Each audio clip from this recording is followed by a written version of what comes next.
ever since the massive full patch went live for Battlefield 4, I've had tons of questions, people asking me what's the best weapon to use now that all of these tweaks have been made to the game. Now, I'm still working on that at the moment. I've got a good idea for which ones I'm going to go for. I'll probably highlight a few in the video, but that'll come later this week. But what I thought I'd do is that a lot of people have come to me confused because they don't really know what changes have been made to the weapons, so they don't really know how to form their own opinion of which ones are the best. Now, there are clearly some obvious ones, but overall there have been a lot of changes made. So I thought in this video, I'd detail pretty much all of the weapon changes that you can expect to see after this patch, and if you haven't given the game a go since, then this might give you an idea of what weapon to pick now. I suppose the first thing I should actually address is the damage model changes to pretty much all automatic weapons within the game. Now, this doesn't apply to every single weapon, but it does apply to the majority of them, so you have to bear that in mind. Now, all of these weapons have had their damage reduced, both minimum and maximum, by around 1 health point. So, assault rifles that used to do 25 damage now do 24 damage. The reason for this is to try and maybe increase the time to kill, and also I think it's to try and maybe decrease the amount of times you get shot round corners. So with those changes in place, you are actually going to have to put an extra bullet into players to kill them at pretty much any range you're going to be shooting at somebody. So you have to bear that in mind for all of these changes that I'm going to detail now. Next is the visual recoil fix. Now, a lot of people have been saying that they think the weapons don't have any recoil anymore. Well, what you're seeing right now is the true recoil of the weapons that are available in Battlefield 4. Not a huge amount of their recoil statistics have been tweaked at all, just the visual recoil has been removed. For those of you that don't know what visual recoil is, that was an added effect that DICE Stockholm put into the game to add an extra layer of immersion. So the gun would move in a different position to where the bullets were actually going. Now that sounds really stupid, but it was more of an exaggerated movement. So if the bullet went to the left, your gun would still bounce to the left, but it might do it twice as far as the bullet actually went. And it was just to add an extra layer of immersion. I don't think it ever should have been in the game, because if I'm aiming at somebody, my bullet should be hitting where I'm aiming, and that wasn't happening before this patch. So if you think the guns don't have any recoil, you're right, they don't have a lot of recoil, but you'll probably get used to that. Next up, general tweaks. So these are some of the things that have been tweaked for all weapons in the game. There has been a reduction in the recoil that you have on your weapon when you're being suppressed. They've removed the recoil modifier when you're aiming down sights, and they've made a massive 75% reduction to the hip recoil. So when you're hip firing somebody, the recoil is now 75% less than what it was before. So all weapons now have a very, very good hip fire accuracy, or at least the recoil in hip fire mode is nowhere near as severe as it used to be. To go along with that hipfire reduction in recoil, all laser sights within the game have been buffed so that when you're standing still, your hipfire accuracy is increased even further. So weapons like the MP7 and a lot of the PDWs that had good hipfire accuracy anyway are now even more effective at close range.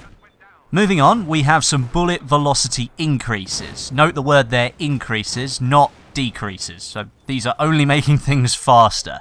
So first of all, we have shotgun slug rounds. They have been vastly improved. They now actually hit the target rather than sort of walking up to them and tickling them on the front of the body. And also, selected weapons have had their bullet velocity increased to make sure that when you're using it in its intended combat zone, i.e. sort of close range, medium range and long range, that the bullet velocity actually manages to match up with the weapon. Some of them, when suppressors were equipped and things like that, dropped the bullet velocity so low that it was described as a weapon that could be used at long range, when really it was only effective then at close quarters and medium range. So now you'll notice that bullet velocities have been changed, and you should notice that weapons now perform as they should do in their intended ranges. A small, subtle change that I think will make a very big difference on the battlefield is that trigger delay for all revolver pistols has now been completely removed. So weapons like the 44 Magnum and the Rex that used to have this small delay before you, well, when you hit the fire button, it would take a little bit longer for the bullet to come out of the barrel of the gun.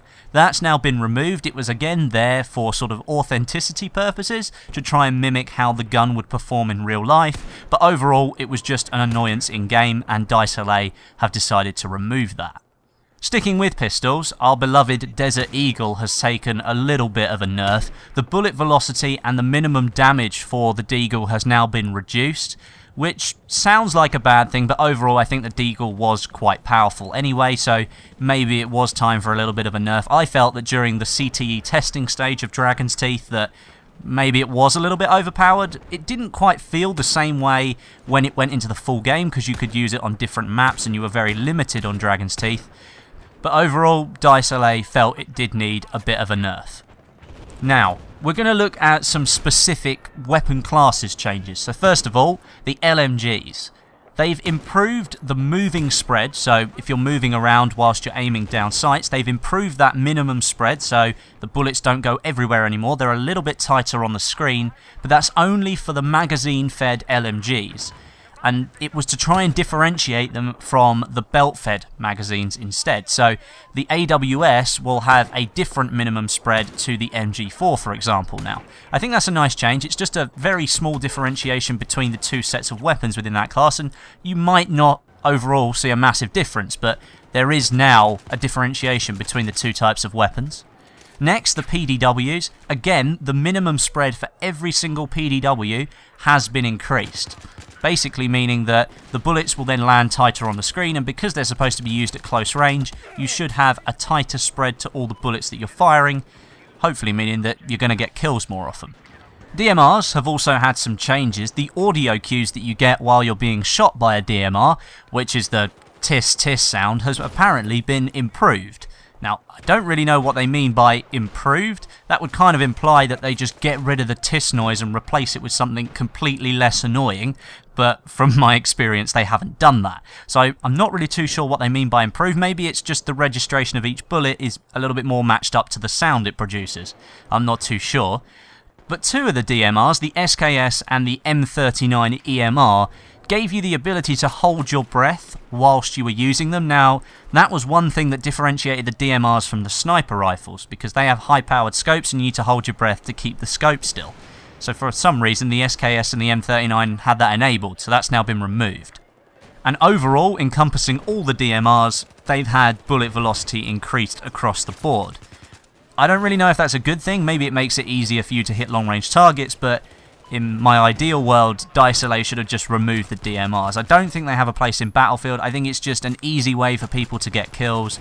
I know it's great for people that are coming into the game, and I respect that, but overall, they just, for me, just cause more annoyance than they are beneficial to gameplay.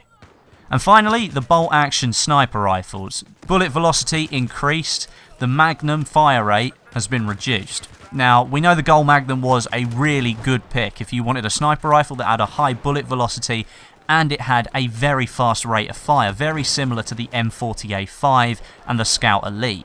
So this is kind of differentiating it as a more high-powered sniper rifle, rather than it being sort of moved down the scale with the M40A5 and the Scout Elite being a fast-firing bolt-action sniper rifle. So it's now more up the higher end towards the SRR-61 and other weapons up there instead.